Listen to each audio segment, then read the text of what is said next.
What if the man who saved your life long ago walked into your school board meeting today wearing a janitor's badge? That was the question hanging over Catherine Vale as she leaned across the long oak table in the gleaming boardroom of St. Augustine International Academy.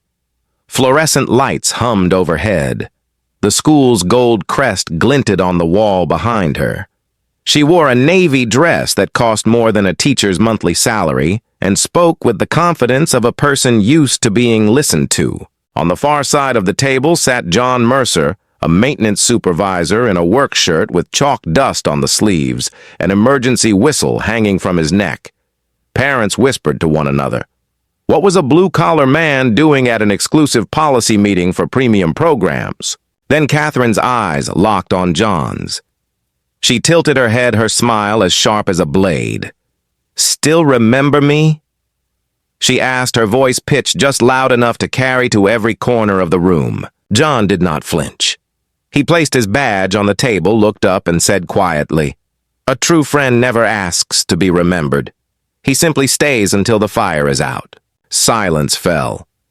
John Mercer had a habit of moving through buildings as if he could see their bones. He noticed where the wiring sagged, where an exit light had gone dim, where a door frame tilted just enough to jam under heat. At 39, he was a maintenance supervisor at St. Augustine International Academy, a job that kept the lights on for his small apartment, and more importantly, gave his 8-year-old daughter Lily access to a scholarship she otherwise could never afford. Each morning began the same way: coffee from a stainless steel thermos, a pocket notebook of inspection, notes around of the upper campus fire doors before the first bell rang. His work shirt bore faint chalk lines from testing emergency lights. The emergency whistle on a lanyard around his neck had become an unconscious habit after an incident years ago that he rarely spoke of. Despite the blue collar, John was the kind of father who remembered every school project, every permission slip, every detail of Lily's life. She lived with him full-time after her mother's departure. They made a small ritual of counting her gold leaf stickers for good attendance. 50 stickers now, 50. She had shown him that morning with a grin.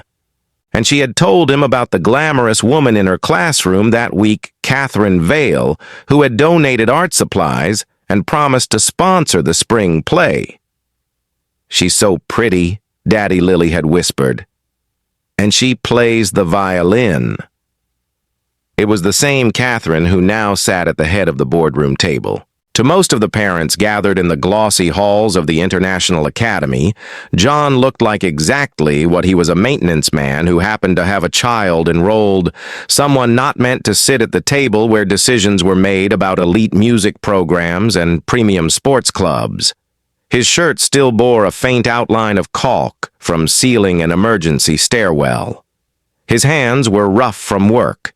His posture was quiet, deliberate, the posture of someone who knew he'd be underestimated. What they couldn't see was that John had once been a fire safety cadet with an instinct for emergencies, someone who had stepped into smoke instead of running away. That instinct had not left him. It lived in his habits, in the way he automatically counted exits, memorized routes, noted which doors stuck. It lived in the whistle that still hung at his chest. He loved Lily fiercely. He wanted her to grow up knowing that where you belonged wasn't decided by donations or surnames, but by how hard you worked and how much you cared. But he also understood systems. Systems could trap people, and systems could fail. He had seen both happen. So when the PTA sent its invitation for all parents of scholarship and premium program students, he didn't hesitate. He would show up. He would wear his work shirt and carry his notebook if he had to. He wanted to see how decisions were being made about children like Lily. He suspected it wasn't only about music and sports. It was about walls and gates, who stayed inside, who was kept out. That morning, after finishing his rounds on the upper campus, he walked into the boardroom as the only person in work boots. Lily sat off to the side with her achievement booklet, counting gold leaves, while the adults talked over her head. John took a seat at the long table, his badge still clipped to his shirt pocket. Parents glanced at him, then at one another, a quick flash of polite confusion shading into dismissal. They didn't know that the man in the work shirt carried a story their own children's safety depended on. They didn't know that the whistle around his neck had once been melted by heat so fierce it scorched metal. They didn't know that Catherine Vale's violin case bore the same faint scars. They were about to find out. Catherine Vale did not merely walk into a room, she arranged it around herself. At 31, she was the youngest billionaire in the state heir to the Vale Foundation and a celebrated alumna of St. Augustine International Academy. Magazine profiles called her a force of nature, but inside the school, she was treated more like visiting royalty. Her designer navy dress glimmered faintly under the fluorescent lights. Her hair was perfectly coiled. Her heels clicked against the polished wood as if keeping time with an invisible orchestra. For years, Catherine had poured money into the Academy's arts programs. Violins for the lower school, a new theater wing for the high school.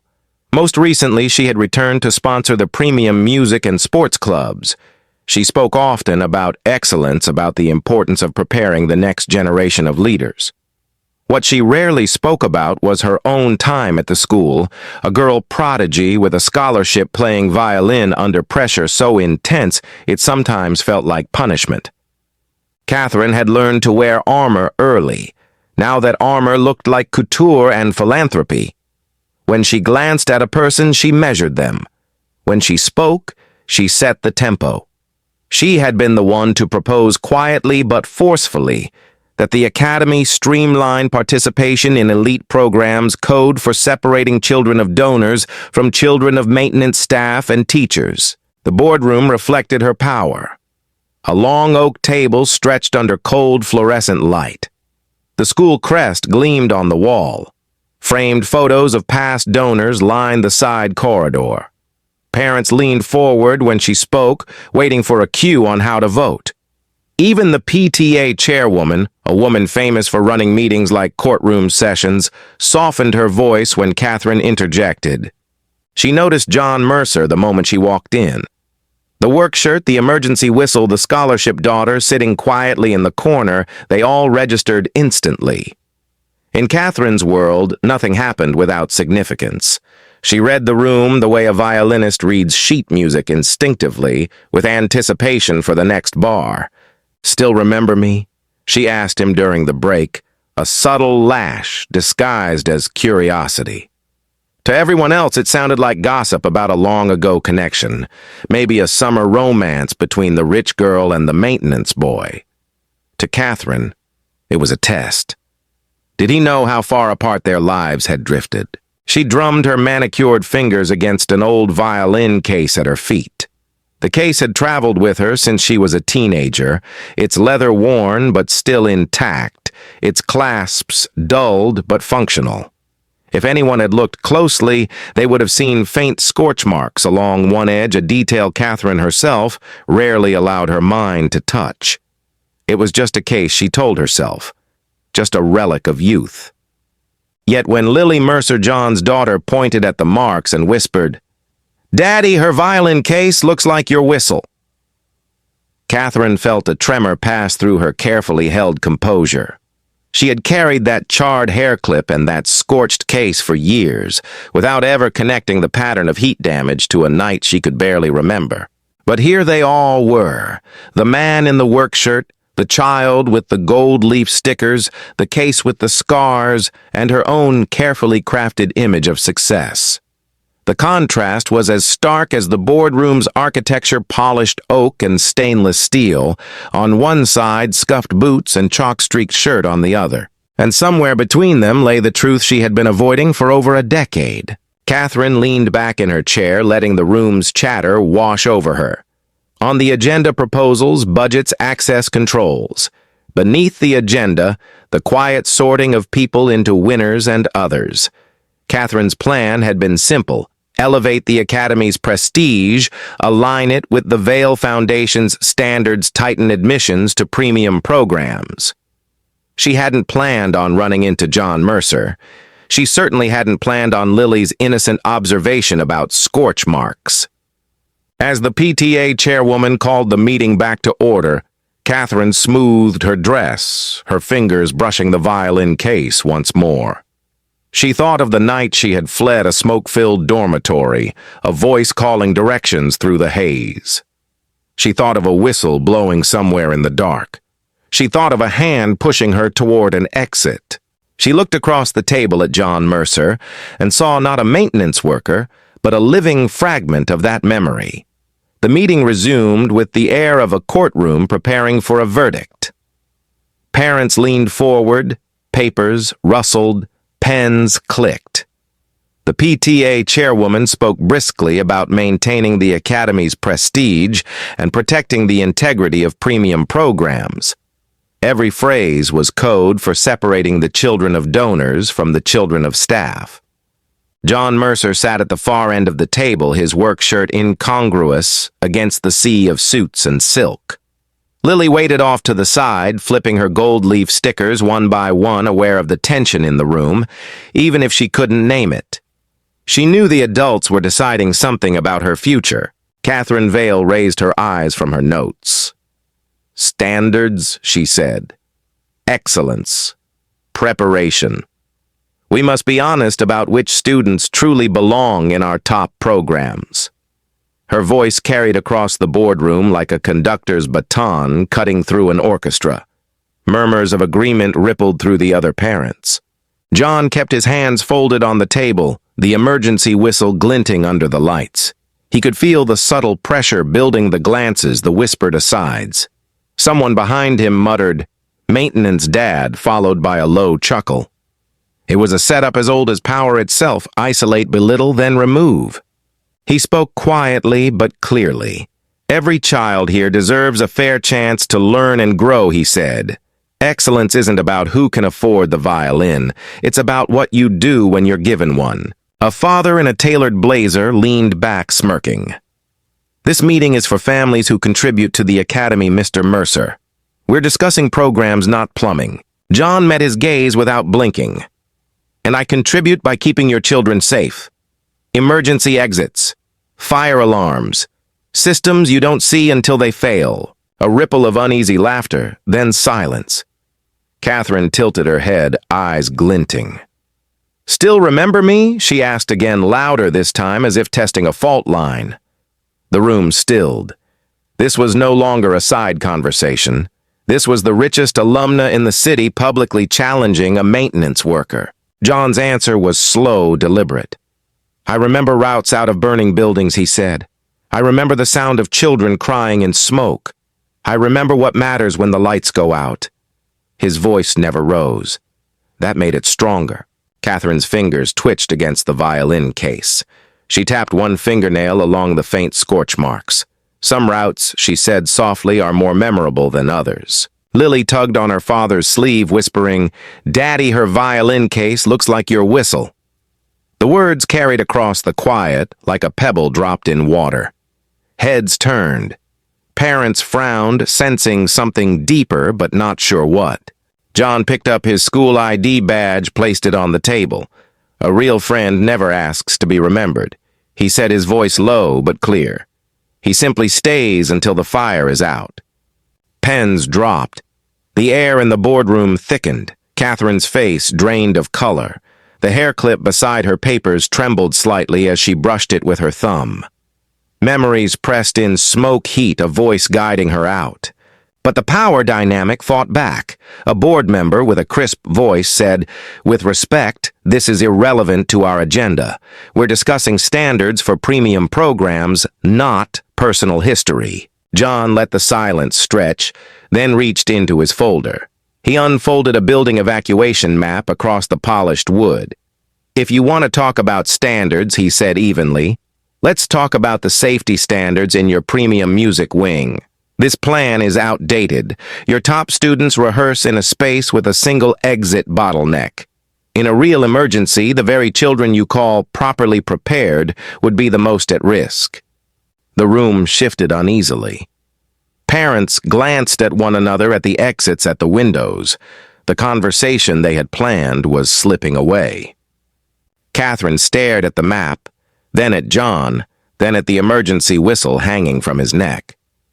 For the first time that afternoon, she did not have a ready line, a smooth retort. The ground under her was changing. She could feel it. The boardroom had begun as a fortress of status. Now, under the weight of a single calm voice, it was turning into a stage where truth was about to emerge. The boardroom emptied briefly for a recess. Some parents slipped into the hallway to call assistants or check stock tickers. Others clustered in hushed groups, their earlier confidence fraying.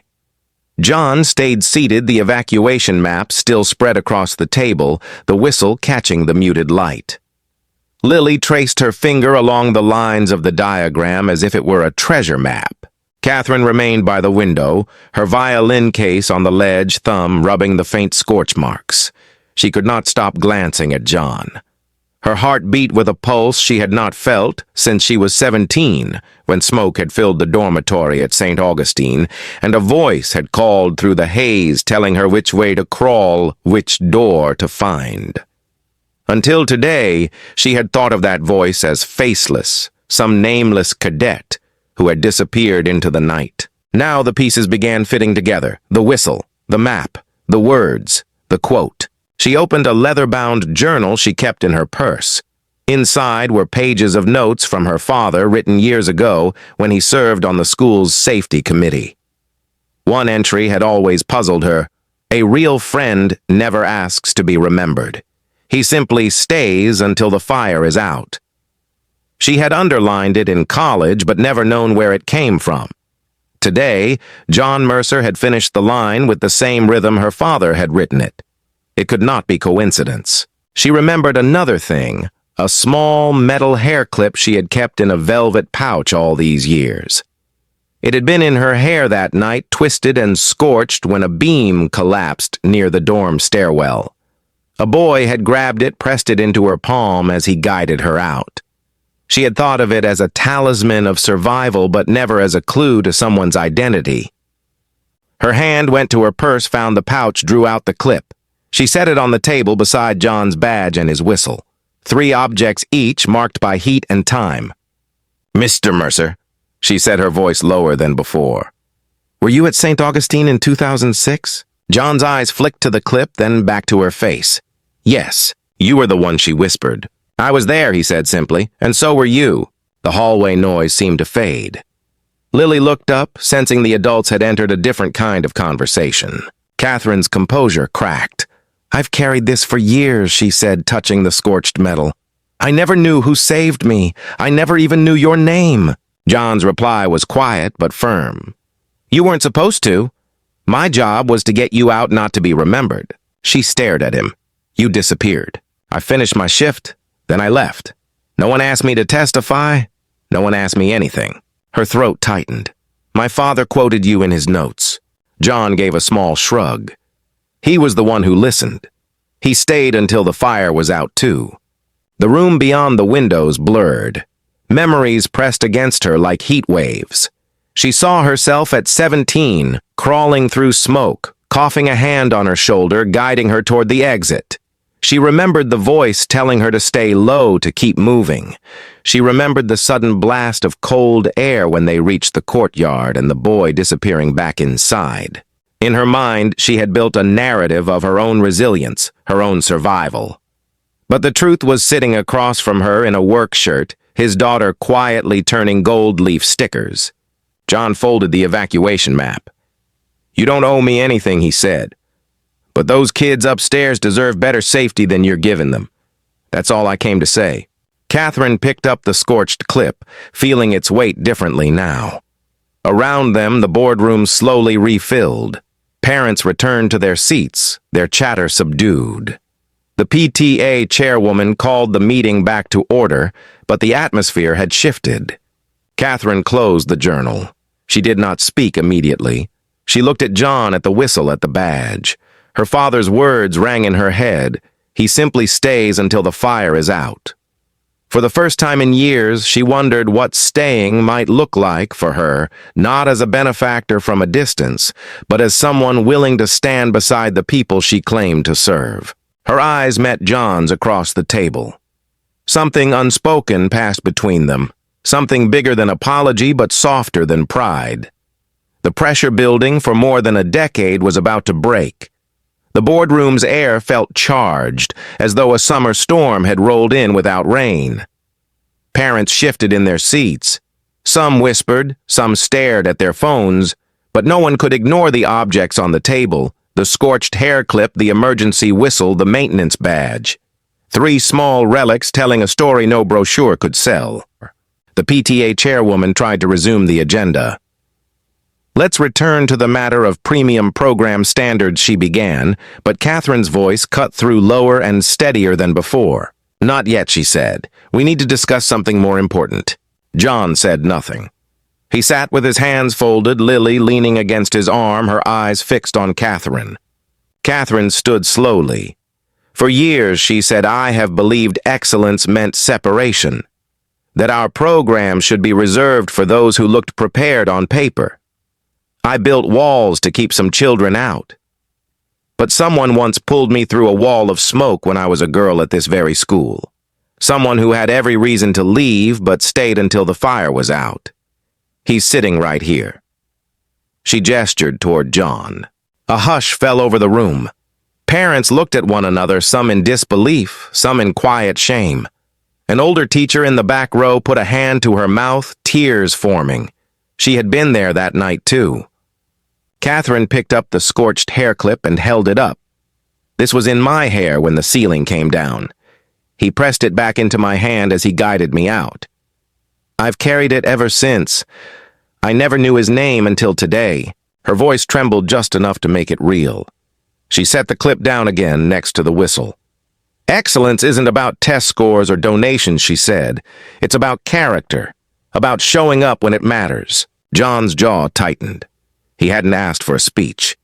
But he also knew the weight of what she was doing, dismantling her own armor in front of the very people she'd taught to admire it. The PTA chairwoman tried again. "This is touching," she said, "but we're here to make decisions about—" Catherine turned sharply. "Decisions about children," she said, "about safety, about fairness." Her voice rose not in anger, but conviction. "If our premium programs can't pass basic evacuation safety, then none of us have the right to call them excellent." The room shifted. Parents who had planned to nod and vote began fidgeting with their pens. One father said under his breath, "She's right." Another parent nodded, cheeks flushing. John reached for the evacuation map again. "I've marked the bottlenecks," he said quietly.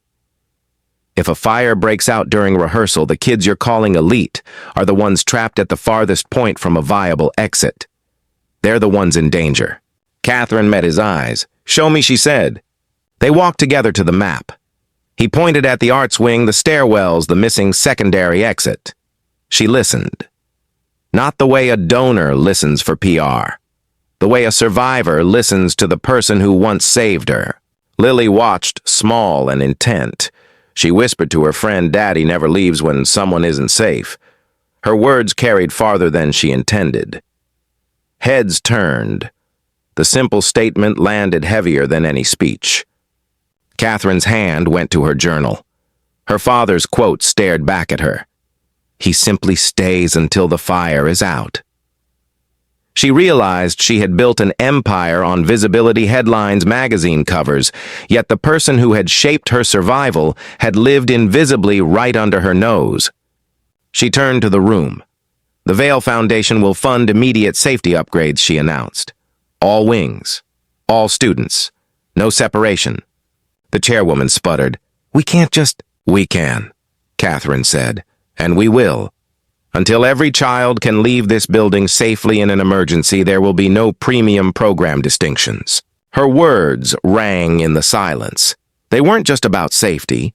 They were about everything the parents had been dancing around: fairness, dignity, the true meaning of excellence. John looked down at Lily, then back at Catherine. "It's a start," he said softly. Catherine nodded. "It's the only start that matters." In the back, the older teacher who had once tried to thank the unknown cadet wiped her eyes. She whispered to no one in particular. He stayed. The fire alarm sounded suddenly, a scheduled drill, but timed as if on cue. The reaction in the room was immediate. Parents glanced at one another unsure, but John stood voice calm and clear. Right shoulders to the wall. Follow the green exit signs. No pushing. He guided them out with quiet authority. Catherine moved beside him, notebook in hand, helping direct people toward the hall. For once, the hierarchy was reversed, the billionaire following the maintenance workers' lead. Outside in the courtyard, under a pale winter sky, they counted heads. Every parent, every staff member, every child accounted for. 2 minutes flat. No chaos, no confusion. "That's the difference between training and chance," John said softly. Catherine looked at him, her eyes bright with something that was not quite tears. "You stayed," she said. "Even now," he shrugged. "It's what I do." Lily slipped her hand into her father's. "Daddy," she whispered. They listened this time. John looked down at her. "Yes," he said. They did. Weeks passed. Winter sunlight stretched longer across the academy's courtyards. The smell of new paint and sawdust drifted through the arts wing as workers installed secondary exits, widened stairwells, and added luminous signage. Lily counted the changes the way she counted her gold leaf stickers, each upgrade another mark of progress. Catherine Vale came back often, but not in silk gowns. She walked the halls in low heels and rolled up sleeves, carrying notebooks full of checklists.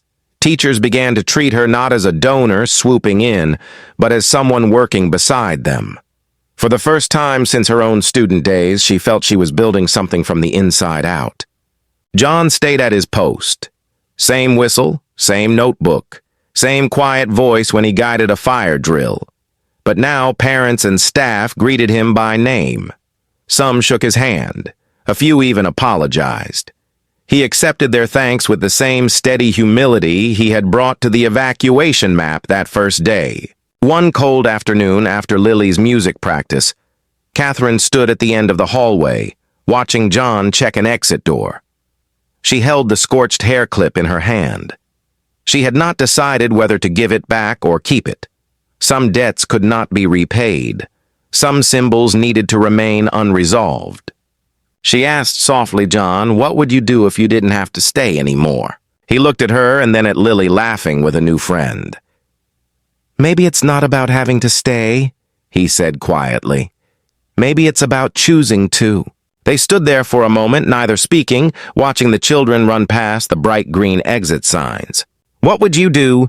Would you forgive someone who built walls once, but now tears them down?